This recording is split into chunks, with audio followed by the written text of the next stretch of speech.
Hey guys, and welcome back to Adventures of Danny. For those of you who do not know, my name is Danny and I'm a travel nurse from Philly, currently living in LA. So for this episode, I would like to talk to you guys a little bit about how to prevent nursing burnout. So without further ado, let's get into it. Nursing burnout. Everyone heard about it? No one wants it? But I feel like at a certain time, everyone goes through it a little bit. So let's talk about how to prevent it.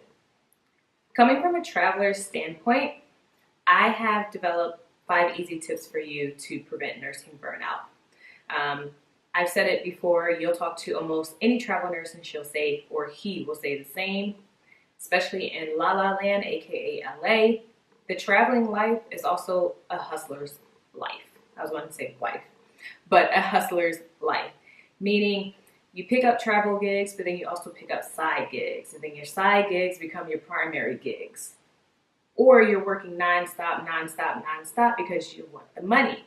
Or you're trying to pay off student loans, debts, car notes. You have a house, family at home that you're trying to help out with, whatever the cause is, you're hustling. That's an easy way to get burned out. So my first tip to prevent nursing burnout is to take a break. It seems simple, right? But it's not. Trust me. I'm forcing myself to take off for December. Also because I've been at this facility for almost a year. But if you extend on the assignment, if you extend on an assignment, there you go. Take a break in between. Sign that contract, sign that dotted line, and make sure that you take off for a week or 2. Go on vacation, go back home, go on a staycation, do whatever you want to do, but don't go back to work right away. Trust me, you want to need this little break. My second tip, try out a different field. Now, this isn't necessarily for travelers only. If you're at home or if you have, your steady job and you're like, man, these patients getting on my nerves. Man, I don't know why I want to do med surg. Man, they really working me. Try out a different specialty. That's one of the wonderful things about nursing is that you can get involved in any specialty. I feel like I'm having slurred speech. Like, I need to do a BFAST scale on me really quick. Make sure I'm not having a stroke. But you can pick a specialty, do it for 2, 5, 10, 15, 20 years, and then dabble in another specialty.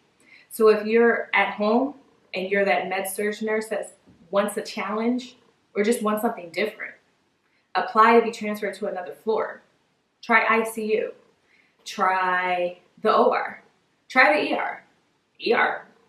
I just feel like ER is where it's at because that's where I'm at. But I'm just saying, just pick another specialty. That leads me to my third tip. So this kind of sort of ties in with picking another specialty. But just all in all, if you're really burnt out by the hospital itself, if you get a headache, a migraine, walking in the hospital, clocking in, get away from the hospital. Try outpatient things. Outpatient surgery, same day, whether it's pre-op or PACU, you deal with the patient for maybe an hour tops. And that's if they have a long recovery. But other than that, they're discharged to their family and out of your hair. Try dialysis.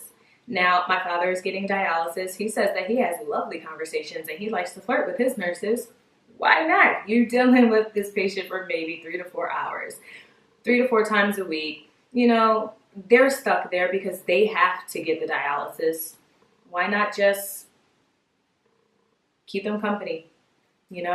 Ask them about their past, ask them about their family, just shoot the breeze.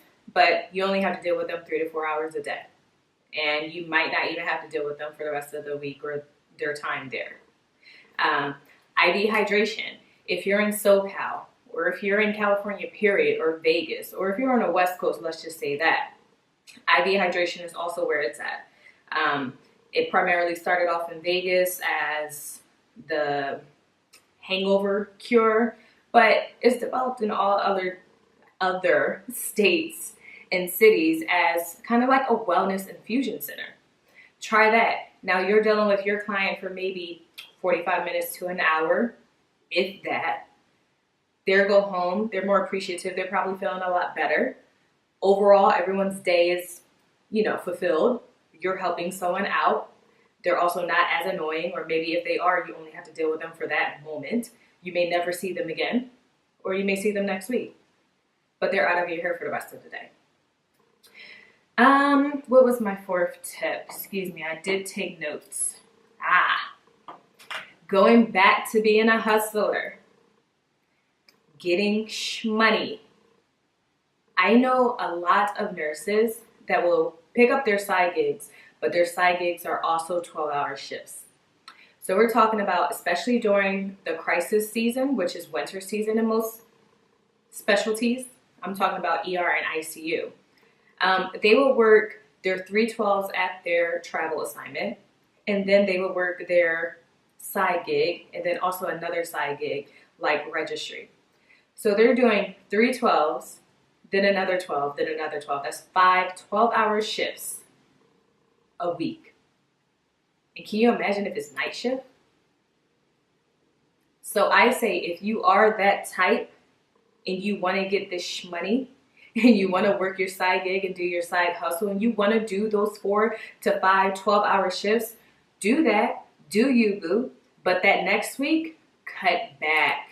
You need to give yourself a break. You're going to work yourself to the bones, and most of you are probably young and healthy, and you're going to give yourself hypertension or arthritis or something from starting too many IVs or doing too many compressions. I don't know. I just made that up. But you're going to burn yourself out. My last tip is pretty simple. Think about the reason that you got into nursing. Think about how blessed you are to be taking care of patients and not being the patient. And then also, if you have a difficult patient, just for one moment, put yourself in their situation. For me, I find that it's good for me to do that every once in a while when I'm in the ER. Because when you think about it, no one really plans to come to the ER if it's a true emergency. Now, I'm not talking about the people that, oh, I'm going to go to the ER after work because, I had this cough for 3 weeks. No, I ain't talking about that. I'm talking about the people who sudden onset chest pain and then they're a STEMI. You know what I mean? Like, if they're rude, snappy, most of the time it's because they're scared. Same thing with the family. Rude, snappy. Why are you asking me all these questions? I just told this to the nurse or to the doctor. Just really put yourself in their situation. Like, all right, I'm not going to go off on you because of the simple fact that your family member, is under a lot of stress and they're in the hospital. No one really planned for this. I slept. I planned for this. I ate before I started my shift. I'm sorry that you're NPO. Just really put yourself in their situation, then try and think back before you clap back. But those are my 5 tips, really. And I really wanted to do this video because I was going through it. I was going through the motions over the past month because I feel like flu season kind of sort of started late in my head. The ER wasn't as overwhelmed, but then the last couple of weeks, it's been crazy. And then I'm working also at a stroke receiving center. So it seems like every 10 minutes, it's code stroke, ER department, code stroke, ambulance bay, like code stroke, like back to back to back to back to back. And it's just crazy. You got patients wondering why they can't get their CAT scans. I'm like, because didn't you just hear they have a code stroke? But they don't understand that. I digress. But anyway, think about using those 5 tips so you can help prevent becoming burned out as a nurse. And I feel like if you follow those tips, or if you use even 3 out of the 5, whichever ones you like, whether it's taking a break in between assignments, changing your field, or really just thinking and going over the real reasons why you got into nursing, it will really help. So that's all I have for you right now.